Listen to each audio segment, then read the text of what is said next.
Hey, retailer. So I know a lot of you are working really, really hard, especially in the current environment, right? You're trying to sell consistently, and you're trying to motivate your team, and yet a lot of you and many of the clients I work with are still telling me that cash is still feeling tight.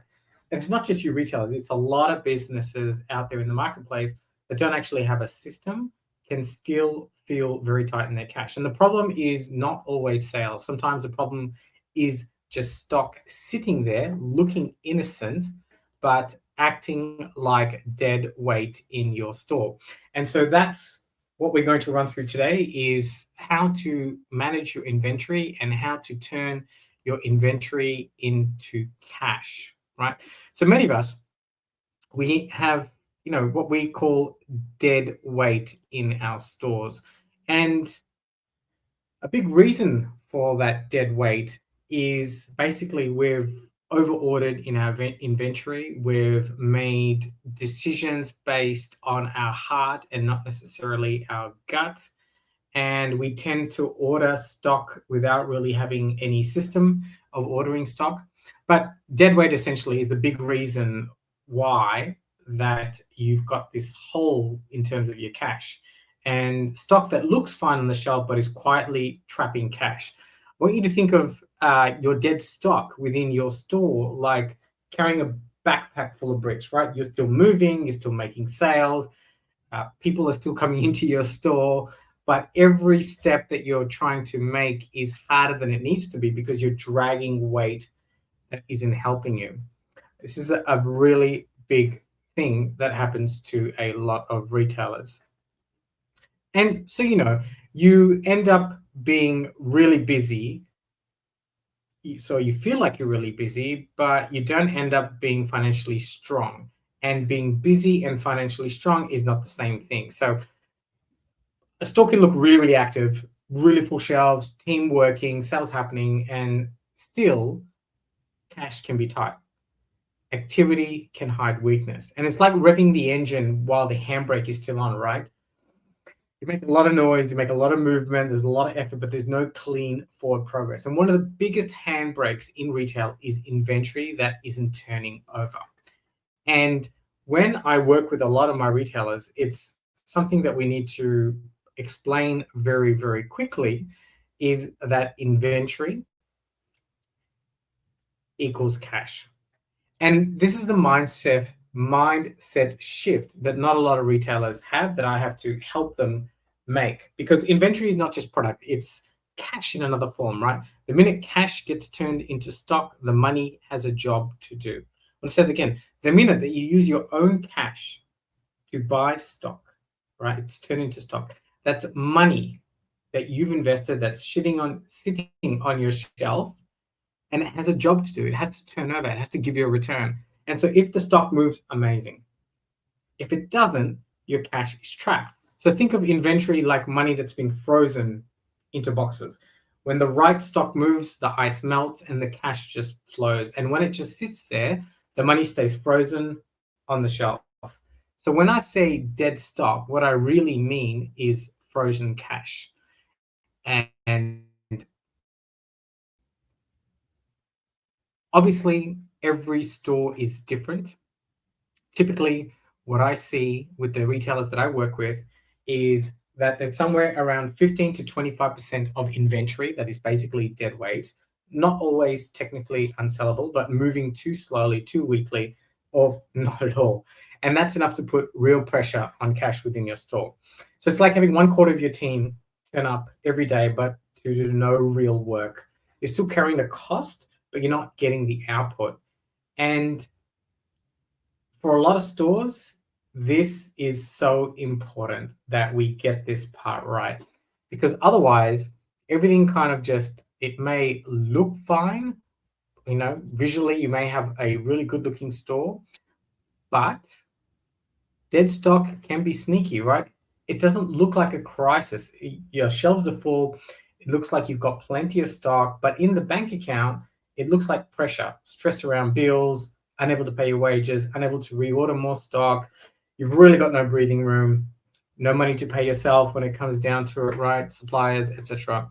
So dead stock is like a slow leak in a tire. The car still moves, your store, so you keep driving, but every mile gets worse until you finally feel the damage. So if it's hard to spot just by looking around the store, what do we actually check? And so this is what I want you to do in your store. There are 3 checks that you need to do, and I'll start with 3 checks that you need to do. And so these checks are part of this worksheet I created, the scorecard called the Retail Cash Leak Scorecard. It's a 15-minute diagnostic tool that I developed, and it will allow you to identify where the leaks in your store are, and it helps you determine what you need to start to attack first. Because a lot of people know they've got dead stock and excess inventory, but they don't really know where to start. A lot of people know they're in a cash flow problem and they're running out of cash, and maybe they might have some idea on how to fix it, but you don't know where to start. So this is what I want you to do. This is what this scorecard does when it comes down to freeing up some cash from your inventory. So there are 3 simple questions, and this comes straight from the scorecard, right? And if you want a copy of the scorecard, the link's in the description below. So the first thing is age stock. Do you know how much stock there is in your store that is older than 120 days right now? Why do I pick 120 days? Well, it's a good place to start. If you haven't done any of this stuff before, 120 is a good number. It's a good sign of old stock. As you develop more and become a better retailer with better cash flow, we trim that down to 90 days. But let's start with 120 days just to get you flowing and get this process happening. And then once you've identified this stock, do you have a structured process for clearing slow moving or this kind of dead stock every month? Most retailers I talk to, either they put their head in the sand, they ignore all the stock, they let it collate in the back room under the gondolas, under the shelves. Some people's strategy is just to discount it the whole way through 110%. So there are various strategies that you can use to clear the dead stock, the slow moving stock. Make sure you pick the right one for your store, for your demographic, and implement it consistently. And implement each strategy. When you implement each strategy, make sure you test and measure. Don't just do all of them at once. Do one, test and measure your results. Okay. And the third thing is we need to look at your reordering process, right? Or your ordering process altogether. Do you have someone that does the ordering for you? How are they doing the ordering? Are they basing the ordering on some sort of system? Many of you have point of sale systems. Hopefully all of you are, if you're turning over more than $1 million. But very few of you retailers are utilizing them properly. And if we are utilizing them, we're utilizing them as an afterthought. And I get it. Point of sale systems, they can seem like they're a pain in the ass, but point of sale systems, if well maintained and contain the integrity of your store, not only can they help with inventory, but you can use it as a tool to grow your business. There is so much you can do with a well-maintained point of sale system. But we're going to talk about that another time. I'll leave a link on the top, I think, on point of sale system. But let's go back to it about your reordering system, right? When you reorder, you need to make sure that you're taking into consideration margin and cash impact, not just what you sold before, right? So these 3 checks are like taking a torch into a dark storeroom. You're not fixing everything yet, and I don't want you to. You're just finally seeing what's really there. And most store owners don't need a 47-tab spreadsheet first.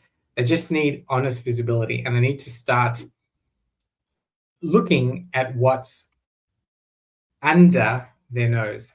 And like this slide says, hopefully, when it rocks up, you can't fix what you can't see. And that's why I keep coming back to visibility. So if you don't know what's old, you don't know what's slow, what has a weak margin, what's draining cash within your store, you'll keep making these decisions in the dark.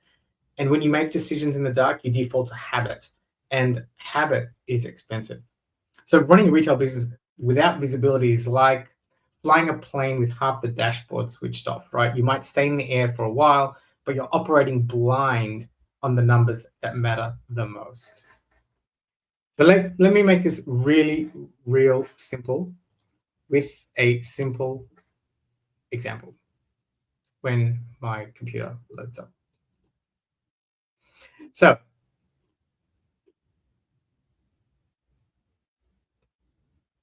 it's coming. Aha, great. Didn't press the button. Okay. So let's say you've got 200K in stock, which is not unusual for $1 million store. And if 20% is basically dead weight or dead stock, that's like $40,000 stuck. Not gone forever, maybe, but not doing its job today. Because remember, you're in retail, right? You're buying stock to turn it over into cash to help solve the solutions that your customers are coming into your store to solve. So you need to be constantly working that stock and constantly turning it over. It's a good sign of cash flow. It's a good sign that you're doing good business. It's a good sign that you're taking care of your customers and solving the problems, and it's a good sign that you're a really good store, essentially. So, but the main point is your stock's not doing its job. And the main thing is there could be a buffer, it could be due to your buying power, your breathing room, and it just gives you less strength, less stress at the end of the month. Okay. So that 40K can be worth a lot. And it's like having 40K locked in a room at the back of the store. You still own it on paper, right? Or under your gondolas, but it's not helping you pay for anything that's important in your store right now because you simply don't have the cash, right? And you need to have that cash flowing through your business. And so most retailers are not lazy, right? They're just overloaded. We're running around the whole day chasing chickens, chasing our tails.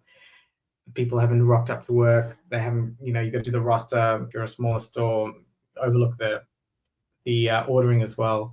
So it can just get pretty crazy, right? So what happens? You end up guessing. You work on what feels urgent, what's shouting the loudest, what's comfortable. But guessing is expensive because every month you work on the wrong thing, it's another month the real leak in your bank account keeps draining. So it's like water leaking through the ceiling. You don't start repainting the wall, right? You find where the leak is actually coming from. And that's exactly why I built the retail cash leak scorecard, which I've mentioned to you earlier, So use the scorecard, right? The link is in below. It's 15 questions. It's looking at 5 key drivers within your store, and it takes 15 minutes. So it shows you exactly where cash is most likely to be leaking in your store, right? Whether it's inventory, margins, expenses, supplier terms, visibility. One of those is your biggest leak. Of course, there can be more leaks in there, more leaks in the store. There usually is, but these are the top 5 that I would recommend you start with. And the scorecard shows you where you should start because a lot of retailers have analysis paralysis. You know what you need to do, but you don't know where to start. So rather than you trying to fix 1,000 things at once, you need to start making focused moves that actually shift the number. So think of the scorecard as like a diagnostic scan, right? Before you start treatment, you want a clear picture of what the problem is. And that's what it does. It does diagnosis first, action second, and momentum next. So that's how you can use this scorecard to free up an extra 25% of your retail inventory and use the strategy to generate more cash within your store. And of course, once you have more cash in your store, you can then start to buy more stock. You can start to pay your suppliers on time. You can start to pay your team on time. You can reinvest in your business. Hell, you can even take more money out for yourself. Make sure you like and subscribe on this video. And if you have any questions, put them in the comment section below. If not, check out the Retail Cash Lead Scorecard. The link is in the description and let me know how you went. Till next time, ciao, ciao.